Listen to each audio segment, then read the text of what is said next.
नैब trial बाकायदा तौर पे उसका आगाज़ हुआ और ये आगाज़ सुबह 11 बजे हुआ और लगातार गवाहों का सिलसिला जो है वो जारी रहा और कोर्ट टाइमिंग्स के बाद हम काम करते रहे।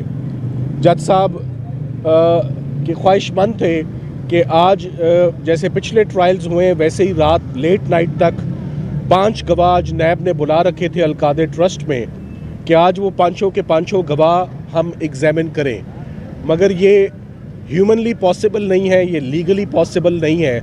कोर्ट को मुकम्मल इमरान खान साहब की जो डिफेंस टीम है वो लगातार असिस्टेंस हर कोर्ट में देती आ रही है और आज भी हमने वो असिस्टेंस बग़ैर किसी रुकावट के, बग़ैर किसी दिक्कत के दी है, क्योंकि ये भी देखा गया है कि किसी एक दिन की भी अगर किसी जेन्युइन वजह से कोई वकील नहीं आ पाता तो उसको फ़ौरन रास्ते से हटाकर उसकी जगह एक पैटर्न और एक ट्रेंड सेट हो गया है किसी और वकील को डिफेंस काउंसिल को अपॉइंट कर देना। मैं आपको साथ ही साथ ये भी बताता चलूँ कि इमरान खान साहब की अपील्स जो हैं इस्लामाबाद हाई कोर्ट में इस वक्त सब अपील्स उनकी निकल चुकी हैं और सब अपील्स पे समाअत शुरू है, चाहे वो तोशाखाना की अपील हो, चाहे वो साइफ़र की अपील हो। आने वाले पीर को मंडे वाले दिन इद्दत और निकाह की अपील भी उनकी समाअत के लिए बिल्कुल तैयार है। साइफ़र केस बाकायदा तौर पे उसका आगाज़ हो चुका है और साइफ़र केस तकरीबन 1.5 घंटा आर्ग्यू हुआ और उस 1.5 घंटे में बहुत सारे ऐसे नुक्स थे, बहुत सारे ऐसे फ्लॉज थे जो कि बेंच ने नोट किए। अब साइफ़र केस इस पीर के लिए दोबारा फिक्स्ड है, साथ ही साथ में तोशाखाना भी फिक्स्ड है, साथ ही साथ में इद्दत और निकाह भी फिक्स्ड है। ये तीनों केसेस जिस तेज़ रफ्तारी से कंक्लूड हुए उन्हीं तेज़ी से इनकी अपील्स भी बिल्कुल तैयार हैं सुने जाने के लिए। मुझसे पूछा एक दो मीडिया वालों ने, मेरे भाइयों ने 2 दिन पहले, कि क्या वजह है कि इमरान खान साहब की अपील्स इतनी जल्दी कैसे लग गई। तो मैंने उन्हें कहा कि ये केसेस इतने कंट्रोवर्शियल हो गए, इन केसेस ने इतनी तवज्जो हासिल कर ली, ये केसेस इतनी स्पीड में, इतनी पेस में, इतनी हेस्ट में ये डिसाइड हो गए कि it is only reasonable and only fair कि अगर हाई कोर्ट भी उसी तेज़ी से इन अपील्स को सुने और उन्हीं तेज़ी से ये भी देखे कि इनके अंदर क्या क्रिमिनलिटी है। साइफ़र का केस पहला केस होगा कि क्या इमरान खान साहब ने, क्या शाह महमूद कुरैशी साहब ने कोई एंटी स्टेट एक्टिविटी की है अगेंस्ट द नेशनल इंटरेस्ट, कोई ऐसा काम किया है, किसी फॉरेन पावर के साथ उन्होंने कोलैबोरेट किया है, पाकिस्तान को नुकसान हुआ है। ये तमाम चीज़ें इस आने वाले पीर को इस्लामाबाद हाई कोर्ट के 2 फाजिल जजेस देखेंगे। जो अंजाम साइफ़र के मुकदमे का होगा, चाहे वो सज़ा हो चाहे वो जज़ा हो, वही आप देखेंगे कि वही मुकद्दर बाकी सारे केसेस का होगा, क्योंकि उसी पैटर्न पे और उसी लाइन पर तमाम केसेस कंक्लूड हुए।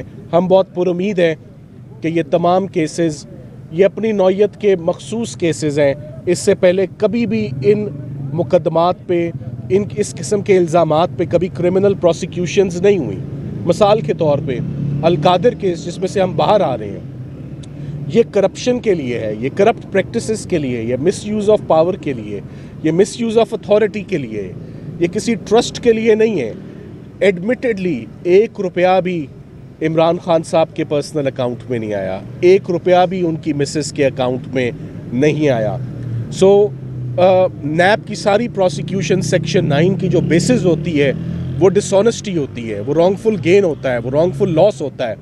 सो ना कोई रॉन्गफुल गेन हुआ, ना कोई रॉन्गफुल लॉस हुआ, 1 पैसा भी उनका लेना या उनके पास आना या उनके अकाउंट क्रेडिट होना में वो साबित नहीं हुआ। तो ये भी बड़ी इलॉजिकल सी प्रोसिक्यूशन है, जैसे कि पहली प्रोसिक्यूशंस हुई one of its kind. Foreign funding देख लें, फॉरेन फंडिंग के ऊपर कभी किसी पार्टी की क्रिमिनल प्रोसिक्यूशन नहीं हुई, FIA ने 3 मुकदमे दे दिए। इमरान खान साहब की एक तकरीर के ऊपर जज ज़ेबा वाले वाक़े पर दहशतगर्दी लग गई, इस्लामाबाद हाई कोर्ट ने वो तोड़ दी। उसके बाद साइफ़र का एक अनोखा और यूनिक मुकदमा जो है वो चलाया जाता है। उसके बाद इद्दत और निकाह जैसा केस जो पाकिस्तान की हिस्ट्री में कभी नहीं हुआ वो चलाया जाता है। सो आप ये देखेंगे कि अब टाइम आ गया है कि इमरान खान साहब के तमाम केसेस, जिस केस से हम अभी आ रहे हैं ये प्रोसिक्यूशन के पास आखिरी पत्ता रह गया था, ये आखिरी कार्ड रह गया था जिसको उन्होंने खेल लिया है। हम चाहते हैं जहाँ इतने केसेस आपने कंक्लूड कर लिए हैं, सज़ाएँ दे दी हैं, इसमें भी जो आप करना चाहते हैं आप वो भी कर लें, ताकि एक ही दफ़ा इस्लामाबाद हाई कोर्ट तमाम केसेस का जायज़ा ले ले कि किस इल्ज़ाम में सब्सटेंस है, किस एलिगेशन में वेट है, तो उसके मुताबिक ये फ़ैसले अब होने जा रहे हैं एक हफ़्ते में।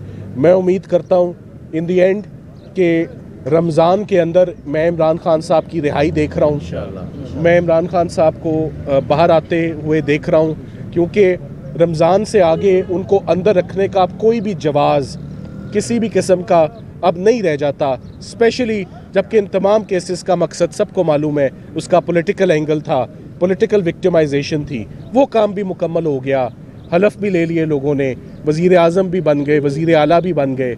सो अब खान साहब को जेल में रखना, उनकी मिसेस को जेल में रखना, ये बिल्कुल बेमानी एक्सरसाइज लग रही है, क्योंकि इन क्रिमिनल केसेस के पल्ले कुछ नहीं है। Thank you very much. Thank you.